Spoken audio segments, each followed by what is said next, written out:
प्रेक्षकांनो, मालिकेचा कसला जबरदस्त ट्रॅक आता आपल्याला पाहायला मिळणार आहे। मुळातच मालिकेमध्ये आत्तापर्यंत आपण पाहतोय की इकडे रमाकांतचं काहीच दाखवत नाहीये। रमाकांतचा मोबाईल ऑपरेट करते ती म्हणजे मात्र आता वल्लरी आणि इकडे उदयकांत, पण या दोघांचं भांड आता फुटताना आपल्याला दिसणार आहे।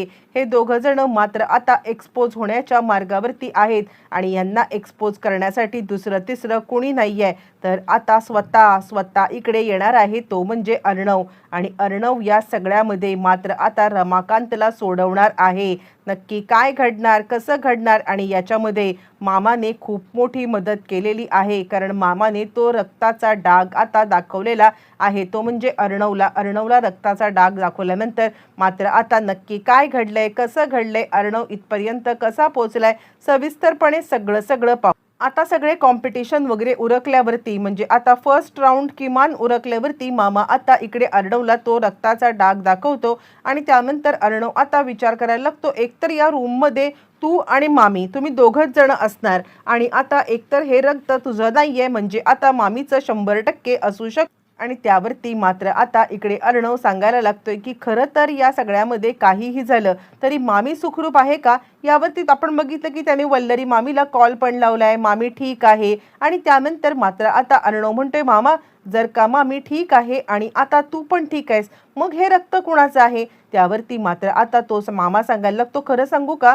तर आई मला या सगळ्यामध्ये काहीतरी सांगत होती। आईने मात्र आता मला एक गोष्ट सांगितली की आता त्या दिवशी वल्लरी आतमध्ये दार बंद करून आता काहीतरी करत होती। मला नाही माहिती तिचं काय चाललं होतं, पण आई मला म्हटली की वल्लरी आतमध्ये काहीतरी करत होती आणि बराच वेळ मी आता दार वाजवलं तर या सगळ्यामध्ये तिने काही दार वगैरे उघडलेलं नाहीये, असं ज्या वेळेला आई मला म्हटली आणि तेव्हा मला डाऊट आला आणि त्या तिथपासूनच आपण पाहतोय की वल्लरी गायब आहे। आणि यावरती मात्र आता अर्णव म्हणतोय, 1 मिनिट तू चिंता करू नकोस, आपण या सगळ्यामध्ये काहीतरी मात्र आता सोय करूया। असं म्हटल्यावरती अर्णव पुन्हा एकदा वल्लरीला कॉल लावतो, हॅलो मामी तू ठीक आहेस ना? यावरती ती म्हणते, मला काय झालंय, मी एकदम ठीक आहे।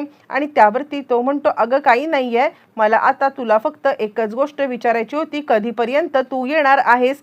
यावरती ती म्हणते, मी येते लवकरात लवकर। असं म्हणत मात्र आता वल्लरीने या सगळ्यामध्ये अर्णवला तर आता दिलेलं आहे, म्हणजे खोटं सांगितलंय। अर्णव म्हणतोय, मला काय वाटते मामी कोणत्या संकटात अडकलेली असू शकते का?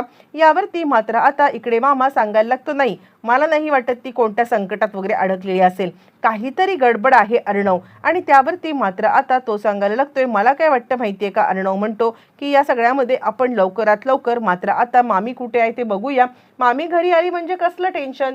यावरती मात्र आता लगेचच सांगायला लागतोय तो म्हणजे स्वतः आता इकडे मामा सांगायला लागतोय की काहीही झालं तरी सुद्धा मात्र आता या सगळ्यामध्ये वल्लरी जे काही करतेय ना, मला आता खूपच हे वाटतंय, म्हणजे वल्लरीची चिंता नाही वाटत आहे, मला चिंता वाटते आता ती म्हणजे या सगळ्यामध्ये काहीतरी चुकीचं वल्लरी आता करू शकते याची। असं म्हटल्यावरती मात्र आता लगेचच तो सांगायला लागतो, ठीक आहे एक काम करूया, आपण वल्लरी मामीचा फोन ट्रॅक करूया। इकडे वल्लरी मात्र या सगळ्यामध्ये मात्र आता एक गोष्ट करत आहे आणि ती म्हणजे वल्लरी मात्र आता इकडे लगेचच फोन करते, ती म्हणजे उदयकांतला फोन करून वल्लरी सांगायला लागते, तुमच्या लक्षात येतंय का, इकडे आता आपण असं म्हणतोय की या सगळ्यामध्ये मात्र आता अर्णव आणि ईश्वरी हे आता त्यांच्या ह्याच्यात बिझी आहेत, पण नाही काहीतरी गडबड आहे, लवकरात लवकर मात्र आता इकडे रमाकांतचं काय ते बरं वाईट करून टाकायला पाहिजे। असं म्हटल्यावरती मात्र आता इकडे रमाकांतचं बरं वाईट करायचं म्हटल्यावरती उदयकांत सांगायला लागतो, पण काय कसं कुठपर्यंत आपण काय करायचं आहे त्याला? यावरती ती म्हणते, काही नाही त्याला संपवायची वेळ आलेली आहे। असं म्हटल्यावरती मात्र आता इकडे आपण पाहतोय की अर्णव मामांना सांगत आहे, लवकरात लवकर आता वल्लरी मामीचा फोन ट्रॅकिंगला लावलाय, त्यांनी शिर्केंना कॉल केलाय, शिर्केंना कॉल केल्यावरती मात्र आता वल्लरी मामीचा फोन ट्रॅकिंगसाठी लावलेला आहे। ही गोष्ट इकडे आता शिर्के लगेचच सांगायला लागतात आणि त्यानंतर मात्र आता ईश्वरी सांगायला लागते, काहीही झालं ना तरी सुद्धा आपण आता जे काही सात्विका फॅशनचं हे आहे ना ते लवकरात लवकर पूर्ण करायचं, म्हणजे आता करायचंच। असं म्हणत मात्र आता इकडे तोपर्यंत लगेचच इकडे आता इकडे दोघं जण आईचा फोटो हातामध्ये घेतात। आईचा फोटो हातामध्ये घेऊन आता दोघांनी इकडे आता विचार केलाय की काहीही झालं तरी सुद्धा आपल्या आईला आपण वचन द्यायचं, फायनली हे सगळं झालेलं आहे. अर्णव आता सांगतोय मामींच्या रूममध्ये मात्र मामींच्या रूममध्ये रक्त होतं. मामांनी हे बऱ्याच दिवसापासून पाहिलेलं होतं, पण या सगळ्यामध्ये मामांना काही कळत नाही.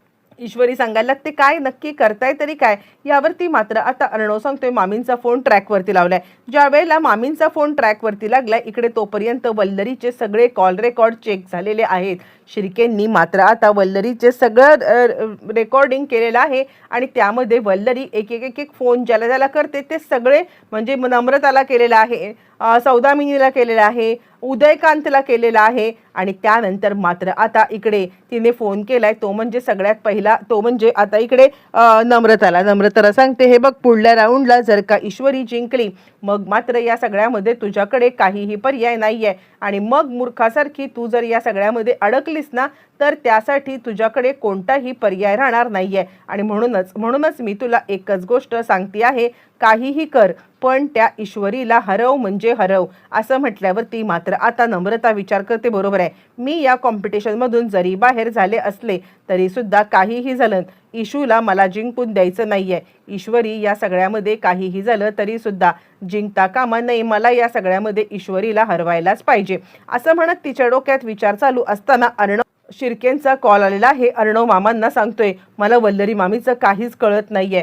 उदयकांतच्या कॉन्टॅक्टमध्ये आहे, ती सौदामिनीच्या कॉन्टॅक्टमध्ये आहे आणि त्यानंतर मात्र आता लगेचच इकडे तो सांगायला लागतो की या सगळ्यामध्ये आपल्याला लवकरात लवकर जर का काहीतरी करायला हवे तर एक गोष्ट ती म्हणजे मामींना शोधलं पाहिजे. काहीतरी मला सस्पिशियस वाटतंय पण आता मामींना सांगू नका तुम्ही की आपण तिला शोधतोय. मामा म्हणतो तुला आत्ता वाटतंय पण मला तर याच्या आधीपासूनच मात्र आता वाटत आहे की काहीही झालं तरी वल्लरी काहीतरी चुकीचं काम मात्र 100% करती आहे आणि म्हणूनच तर मी तुला याच्या आधी सुद्धा इकडे सांगत होतो. यावरती तो म्हणतो आत्ता सुद्धा मला असं वाटतंय की काहीतरी आहे. मामी आता आपल्यापासून बरंचसं काहीतरी सत्य लपवत आहेत.